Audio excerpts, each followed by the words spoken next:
Welcome to a YouTube Lightbulb Electronics review. Today I am reviewing the Logitech G110 gaming keyboard.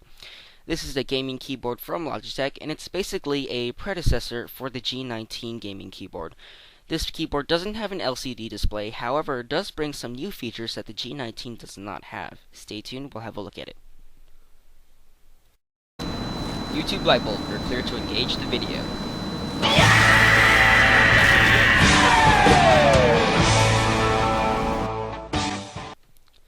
So Logitech released the G110 thinking that it would be a minor replacement to the Logitech G19. They thought that many users probably would go for the G19 still, even though it was more expensive, but probably worth it. However, they did not expect to find such great feedback on this keyboard and such big sales. This keyboard was actually sold out on the first day of release, believe it or not, in late December, early January. So this keyboard brings a lot of new features to the table. First of all, you have the ability to change the illumination color of the keyboard. Basically, all you have to do is go to the software G Profiler application in your Windows or Mac OS, and basically change the color to any hue of color between blue, red, and purple.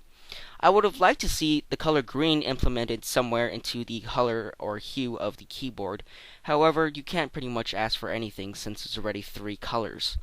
So you can change it through the G Profiler, and you can also change it through the set of macro keys that you are utilizing at that current moment. As you can see here, you have 12 G keys, so definitely lots of G keys at your disposal. You have 3 macro sets, that means you have a total of 36 programmable G keys, and all you have to do to switch between the macro is one of these buttons up in the upper left hand corner. You have to press macro 2 and macro 3. So 3 sets of macro, and each macro has its own unique color. You also have a macro record button, which can let you record macros on the fly. You have a disable Windows startup menu little slider right there. I'll zoom in for you, 1 second. Okay, that's really handy when you want to disable that pesky Windows key while you're gaming. Sometimes when you're gaming, you're going to accidentally press that button and minimize out of your entire game, lag, and then get kicked. You don't want that happening. All you have to do is simply set the slider to the right hand position, and it will illuminate blue or whatever color your macro is, and then the Windows key will be disabled. You can also turn it off by simply returning it to its original position. You have integrated USB audio from this keyboard. However, it probably won't be the audio you'll be using. The reason being because it does only support up to 16-bit 48,000 Hz sound, as compared to a normal standard card's 24-bit 192,000 Hz sound.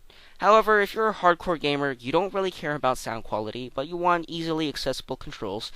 These 2 buttons right here have the ability to mute the headset and the ability to mute the microphone of your headset, and simply plug in your 3.5mm jacks in the back. On the back also, you have a high-speed 2.0 USB port that can be used for flash drives and mice, but not recommended for hard drives since it does not power anything. You also have a turn off illumination button. Press it and the illumination turns off. Zooming out here.